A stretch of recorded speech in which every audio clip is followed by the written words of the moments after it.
Hello everyone. Hope everyone is doing well. Once again, hope you guys are staying safe. Just to want to mention something before I start the lesson is that what we do from now to when we go back to school or whatever, maybe we don't go back, but whatever assignments that I post online is mandatory. Well, it's not mandatory. It should be mandatory. It does affect your overall mark. So what the assignments I post online, if you do not get it or you do not do it, then it is a 0. Okay, and it will go towards your final mark. So what you are learning for all your classes does impact your marks, whether it's greater or worse. So if you're doing the work, it should be easy for you to get a higher mark in the course. If you're not doing or not completing the work, then your mark will drop. Okay, so please don't think that if you're home and this doesn't really matter. It does. Not only does it matter for this class, your marks, but it also matters on how you will succeed in math in grade 10 next year. Okay, partial variation. So yesterday we did direct variation. Sorry, on Tuesday was direct variation. So direct variation, we said some key notes was it does not start at, it starts at 0. It's always linear, okay, and it has to go up towards the right. And the equation for direct variation was y equals mx, where y is the dependent variable, x is the independent variable, and then we have our m, which is called the constant of variation or the constant multiple, and that is what your graph is going up by. Okay, what is constantly going up by. Now we're getting to something called partial variation. Okay, it's very similar. Okay, so it's a relationship between two variables in which one variable equals a constant multiple of the other. So that part is exactly the same as direct variation, but we're adding one more part. It's called plus a constant number. Okay, so we have the multiple, so we have the y equals mx, and now we're adding a constant number, which is b. Okay, so our y is still your dependent variable. Your x is your independent variable. So let's do short form. So dependent variable, independent. M is your constant of variation or your constant multiple.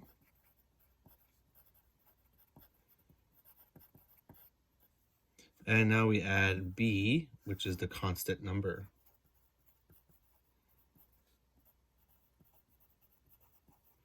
Okay, this constant number is also called the initial value,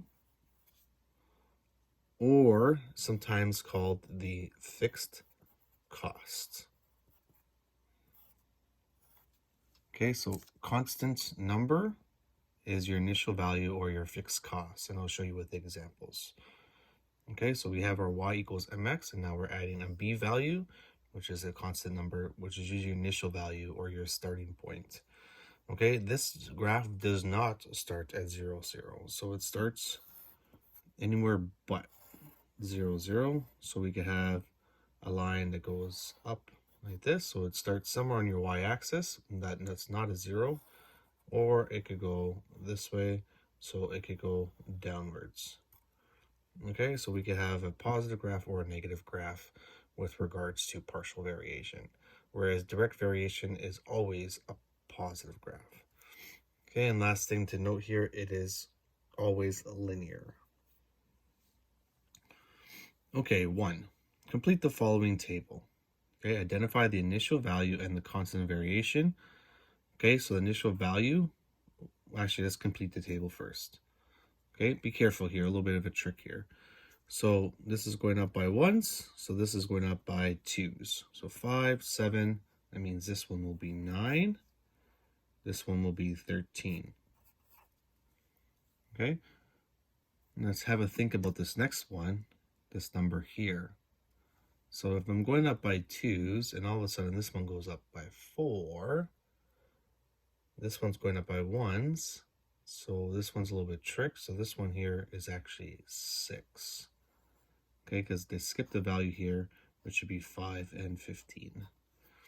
Okay, so 5, 15, then 6 and 17. Okay, so B says identify the initial value. The initial value is your B from the equation above. So this is your B value, your initial value. So your initial value is when your X is 0. Okay, so if we look in the chart where X is 0, the value is 5. So that is our B. So B equals 5. Okay, it's when your X is 0. So wherever your X is 0, the Y value is your initial value. Okay. Then our constant of variation is our M value. So the constant variation is M. So it is asking the M, if you remember from yesterday, it is what the graph is going up or down by. So in this case, what are we going up by? We are going up by 2's. So our M value is 2.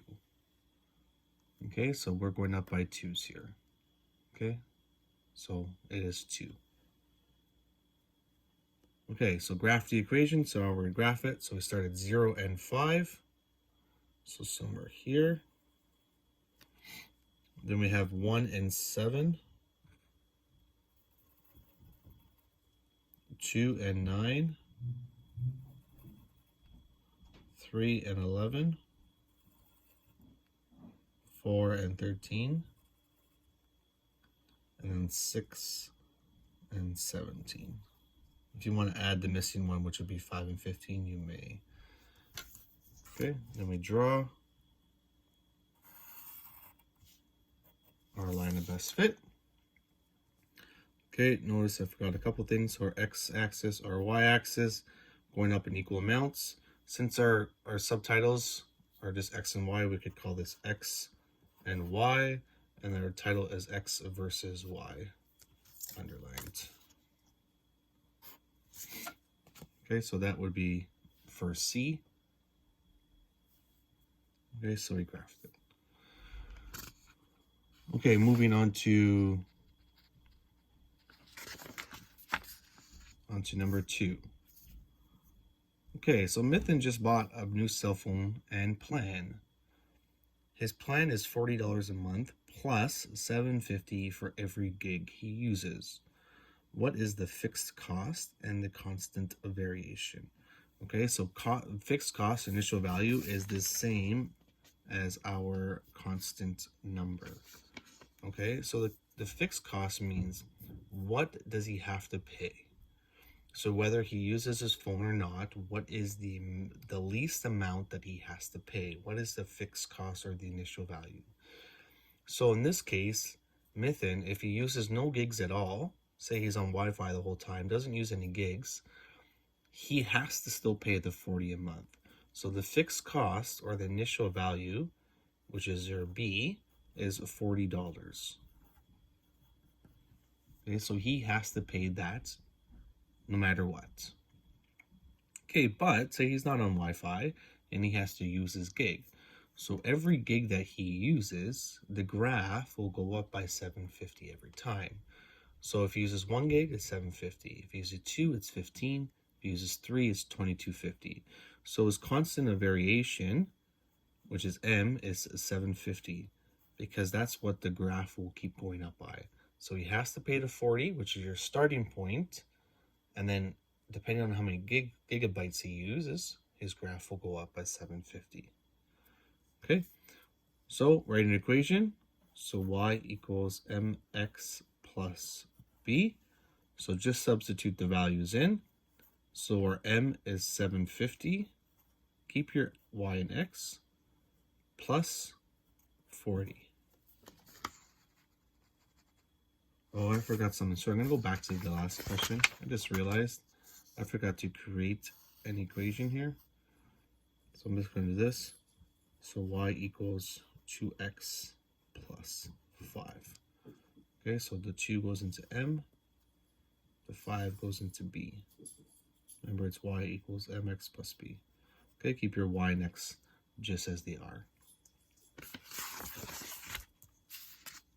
So same here, keep our y and x as they are. But since this is a real life question, we don't want to use y and x. So we'll use letters that will represent the situation. So his plan payment, so let's say he has to pay $7.50 for every gigabyte, so G, plus the $40. So he has to pay $7.50 for every gigabyte plus $40, which is his monthly plan. Okay. C, how much would he pay if he used 4 gigabytes? So 4 gigabytes, 4 represents the G, so we're going to substitute it. So we plug the 4 into the G, and then just evaluate. 750 times 4 plus 40. So 750 times 4 is $30 plus 40, which represents $70. Okay, so he would have to pay $70 if he were to use 4 gigabytes.